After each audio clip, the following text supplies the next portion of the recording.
夜媽媽一個女仔喺呢度好危險㗎，知唔知附近有好多鹹濕白褲㗎？呢度熟晒架步㗎，唔使驚喎。今日你咪跟住我咯。點解你咁熟嘅？冇問咁多啦，快行啦，好緊款。網上有人話香港夜繽紛依家誇張到不得之了，同朋友夜晚12點幾去香港廟街，路過見到發現街邊好多女人。除此之外，仲多咗啲扮學生妹嘅制服誘惑。呢個服務性行業真係爭崩頭，好大競爭噶。仲話你而家落到廟街，啲企街小姐企滿晒喺街邊任君選擇添。幾錢啊？350。350。究竟係唔係真係咁誇張啊？究竟香港嘅成人文化係點嚟呢500。幾錢？究竟廟街而家嘅夜繽紛係點嘅呢？呢邊，人丟緊，會喲，呼呼，幾錢呢？200蚊、300蚊唔好啦，300蚊唔得啊！今集我哋一齊殺入廟街。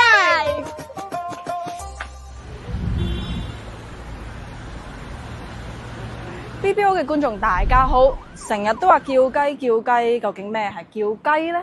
其實我真係唔明㗎喎，外國係冇呢個講法㗎嘛，你唔會話叫雞就係 call chicken 咁樣㗎嘛。咁其實喺香港同埋廣州嘅一帶咧，雞係形容妓女。咁點解咧？雞同妓個粵語發音好似㗎嘛。咁佢哋講雞女、妓女，講下簡化咪變成雞咯。哇，你都識好多嘢㗎喎。梗係啦，但係咧，我哋 channel 好似唔講得呢啲嘢㗎而家。係咩？我見 Hillary 玩得好開心㗎喺荷蘭。姐姐帶你去香港玩啲正嘢啦。咦，你又知我想玩嘅？香港性交易歷史悠久，早喺上世紀50年代已經出現企街女。1949年之後，大量嚟自中國內地嘅難民湧入香港，當中唔少都係為咗逃避戰亂，又或者政治清洗。戰後經濟艱難，唔少女性因為生活，所以被迫踏足性工作。Hello，sorry。No money, no happy。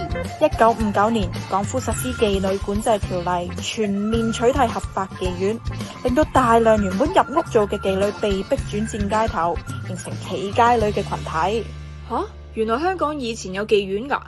香港以前仲係合法妓院，而且歷史都唔短㗎，最早可以追溯到去英治時期嘅初期。香港以前仲有登記、有管制同埋有制度咁樣去管理性工作添。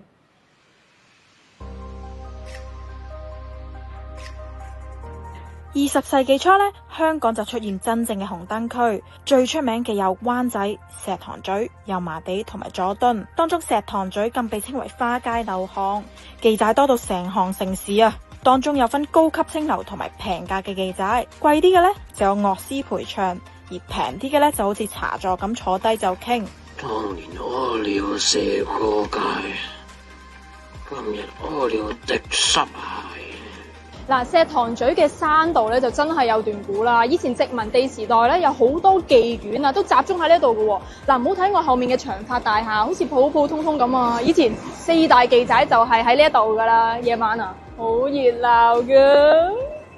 90年代興起電話黃頁141文化，女仔透過登報紙接客。隨住網絡發展呢，而家轉移到去網站平台提供相啦、價錢同埋評分嘅。哇，估唔到咧呢樣嘢都可以 online shopping 喎。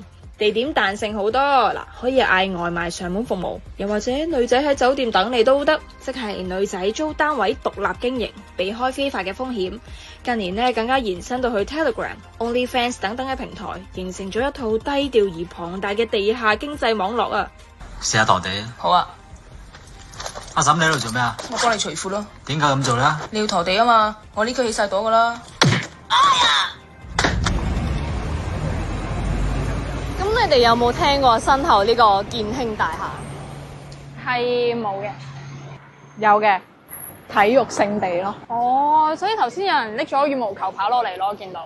唔係嗰個體育啊，嗰個體育啊，肉啊，呢個肉？呢個肉啊。嗱，冇錯啦，呢個咧就係香港嘅101文化集中地，啲人咧就會嚟呢度撳鐘仔啦，進入去單位嗰度嘅。不過咧，2樓咧就係有個羽毛球用品店，所以啲人咧會成日用打羽毛球嚟咗個暗號，就代表嚟撳鐘仔啦。咁你哋今日咧就上呢個撳鐘仔聖地度見識下啦。我哋上去？我同阿 Fish 2條女？係啊。我會帶你㗎，我會帶住你。嗱，咁上去之前咧，你哋估下上邊有幾多個鐘仔可以撳20幾個咯，唔好咁保守啦，大膽啲，我估50。咁多？但係啲人 check 咁轉㗎喎，頭先我目測已經1分鐘係咁樣㗎喎啲人，所以你咪估得太少咯。咁據我哋所知咧，入得建興嘅話咧，一定係由上面掃落嚟㗎，所以我哋一行咗入去咧，就由13樓慢慢行落嚟。其實一開 lift 門咧，已經見到好多人，係目測咧一層入邊咧，已經有差唔多6至8個嘅人喺度同一時間揀緊嘅一層喎。呢個係寫住咩？請按鐘，冇客就請按鐘咯，有客嘅話就要等咁樣。同埋佢哋係好熟手嘅，即係佢哋係見到個牌啱，然之後撳鐘，一開門係唔使2秒，佢哋就已經知道自己想唔想要。喂，大佬，我覺得你冇可能喺度諗咁耐，或者後面大班人望住你啊！你唔要我要啊！佢哋可能有呢個心態，所以先至會咁急咯。同埋見到佢哋好得意咧，就係如果有一個人撳鐘咧，會有突然間3、4個頭咧都突埋出嚟，即係想一次過夾埋嗰條女正唔正咁樣。所以見到啲人咧係好似 check 咁轉啦，個個就勁急啦，睇完就即刻去下一間，睇完即刻去下一間。我直情咧覺得係好似有啲似嗰啲金融交易所㗎嘛，80年代嗰啲咧係冇一個人係會停低喺度嘅，買入買出買入買出係啦，就係咁樣啦。我未嚟過啲地方啦，然後當我嚟到之後，哇，原來係另一個世界嚟嘅。然後你係要識得 marketing， 有啲門上面咧係勁大張字咧，就寫咗佢哋啲賣點咯。咁有個係咩熱辣滾燙包你出唔知咩嗰啲啦。其實我哋啱啱行嘅時候咧，都見到個門口係寫咗好多 hashtag 佢哋嘅字嘅，即係例如咩女朋友啦、新人啦，有啲好特別嘅 terms 我係見到嘅，即係例如獨龍轉啦、漫遊啦。其實有好多都係00後咯，我見我覺得1/3，見到再細啲就係05咯。哇！即係21歲嘅喎，其實係仲係合法嘅。咁你話佢哋有冇報細數咧？我哋唔知，但係睇落佢哋個樣都應該細過我哋咯，身材都好好。唔係，我係女仔，我都覺得佢哋正。好快，謝謝。咁啱啱見到咧，除咗國內之外咧，其實仲有泰國、越南同埋俄羅斯啦。咁佢哋個樣都真係好當地嘅。入邊有一層係全層都係鬼門，金髮嘅又有，黑長髮嘅又有。哇！有一個即係我覺得係好識做生意，佢係打開個門，但係佢係擺咗個好有型嘅 pose， 你睇咯咁樣，因為佢哋嘅價錢好似偏貴嘅。喂，大佬，你去歐洲都貴幾萬蚊啦，咁你冇理由呢啲唔加價。哇！How much? Thank you。其實撳鐘仔係香港性交易文化入邊一個相當具代表性嘅運作模式，一般都係指喺唐樓或者寫字樓入邊，一層有多個嘅細單位或者房，而每間房都有唔同嘅女仔，有需要嘅師兄可以撳下鐘仔，睇下遇唔遇到啱心水嘅女仔啦。請介紹嚟揾車包包㗎。至於撳鐘仔係合唔合法嘅呢？如果每個女仔真係一個單位自行經營，即係1樓1，咁就係合法嘅。涉及有人負責安排同埋抽傭，或者出現雞頭或者睇場，亦都可能會有宣傳拉客嘅行為，咁就會變咗集團式嘅賣淫，係違法㗎。我想講幾震驚嘅係，我一開始估20個啦，點知係一層已經20個，即係嗰度10層啊嘛，係200個咯。同埋想講咧，我哋喺出邊觀察咗一陣咧，係每1分鐘都見到有人排隊撳緊 lift 上去咯。所以話其實個供又有求都有咯。但係嗱，即係我上樓梯嘅時候，迎面就遇到好多男生啦。咁其實我有時會同佢哋對到眼啦。咁對到眼嘅時候，佢哋會係咪認得你啊？係咪係啩 friend 嚟㗎？係啩？其實我一路見到嘅係，我估一計係香港男士最多嘅，佢哋嘅年齡層大概30-40歲咁樣咯。佢係有啲係好斯文，你當係日系嘅男仔，即係真係書生咁樣。有啲着smart casual 嘅，啊，有啲着恤衫添嘅。大家都係好似好 casual 去翻工咁樣，用嗰個態度去行上去咯。好似有啲心虛添講到。係，如果嚇親你哋就唔好意思。希望香港有個男仔版嘅俾我哋可以試下去咁做。我話帶你去玩噶嘛。Let's go，Let's go。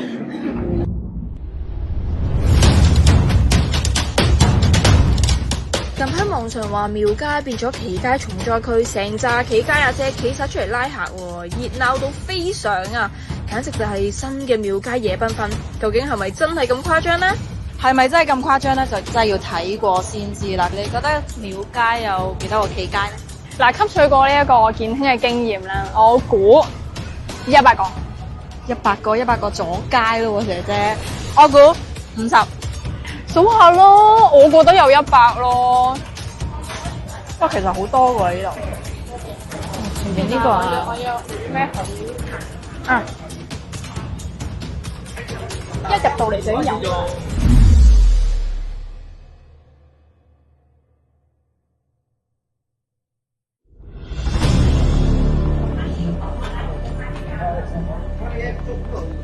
前邊又有啦，4、5啊，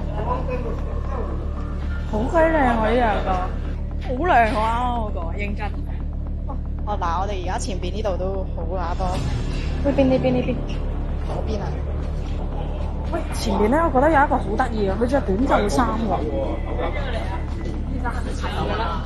佢咁樣望啊，有10個。我哋而家係半條街嘅一邊。有10個。沒有我，有等我進去拿。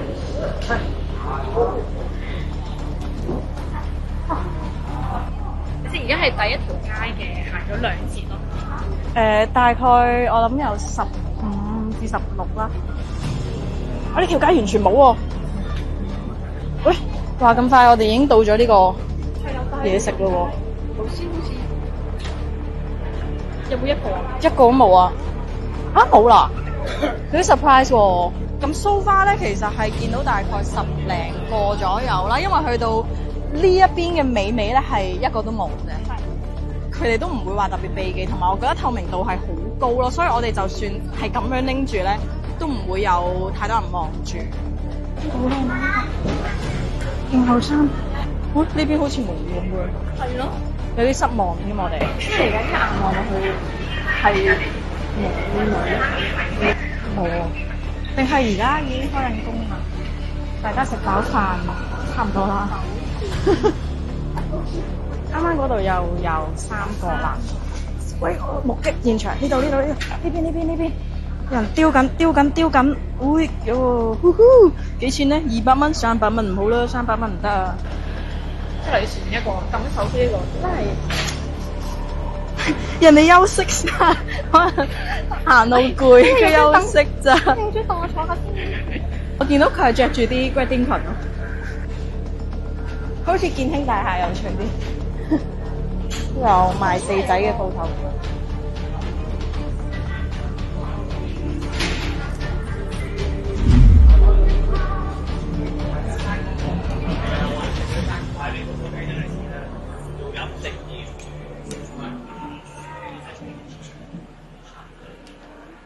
我哋已經行完成條廟街，然之後出到嚟呢一度啦，係有啲 out of expectation 嘅，薑係越老越辣咯，咁肉都係越燉就越滑。即係坦白啲咁講啦，大部分嘅姐姐咧都係比較大年紀嘅，即係我估都有50以上啦。而佢哋嘅胸部咧都係非常之豐滿同埋有肉地，係適合餵人奶嘅。即係咁講，係啦，多啊呢個詞，好多啊！佢哋喺衣着方面咧，其實係冇建興咁暴露嘅。有一樣嘢咧，就係佢哋好有儀式感，因為好多咧都係着類似 gradin 嘅裙咁樣。係有一個係有鑽石喺條裙度有閃閃啦，即係會買裝。潮流係潮流啊！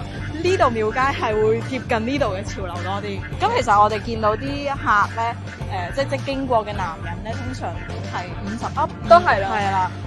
但我都真係估唔到咧，係比我想象中少喎。一開頭估100個係真係 sorry， 玩大咗，估多咗。50都嫌唔多啊！廟街，你一講起香港名城地標，一諗起啲咩？嫖妓。其實我係真係唔識建興，但我識得廟街，我知道廟街係出名呢一樣嘢，但我真係唔識建興。咁咧喺問價方面咧，其實我哋一路行咧係見唔到有任何嘅男人去問價嘅，淨係見到佢哋去行咯。咁為咗去滿足我哋嘅好奇心咧，我覺得要派我哋 channel 嘅勇者去啦。 Let's go， 好，行啦，行啦 ，Go！ 冇扮嘢啦！我想講咧，啱啱佢哋喺哇！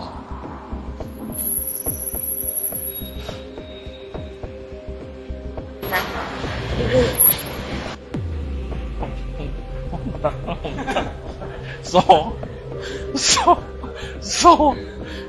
唔得。我哋嚟到呢個上海街，即係頭先我係求其都可以，呢度真係幾錢啊？350。300。係唔該。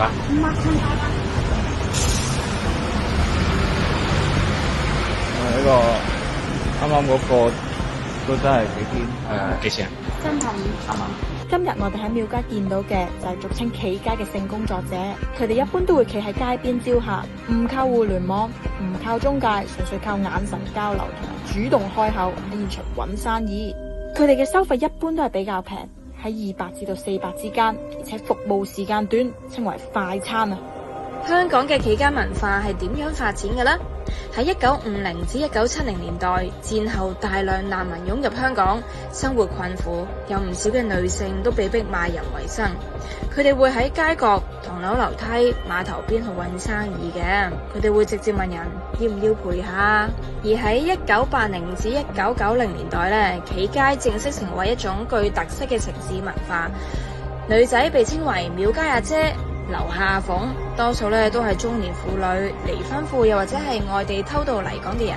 隨住互聯網嘅普及，喺2000年之後，用141網、用電話約會女仔嘅文化開始興起，而街頭拉客咧就變得更加落後。年輕嘅女仔唔再落街企，反而轉投網上平台，又或者101。廟街亦都開始轉型為觀光區，企街女變得更低調、更老齡化。2010年到依家嘅企街女已經所剩無幾，多數都係一啲年過50歲嘅阿姐級婦女。雖然性交易本身係唔犯法，但係拉客呢個行為係犯法㗎。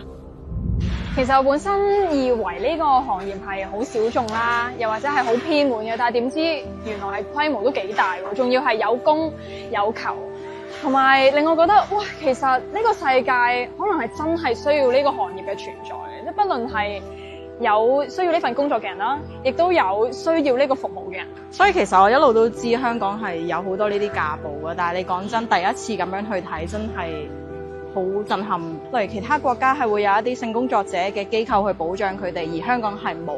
我哋會唔會可以反思一下？喂，其實香港會唔會變成有制度啊，有登記啊，咁樣成件事會 smooth 啲咧？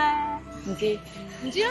但係至少今日我哋見識到，再次多謝 BBO，但係我哋睇呢一世可能本身唔會見到嘅成就 unlock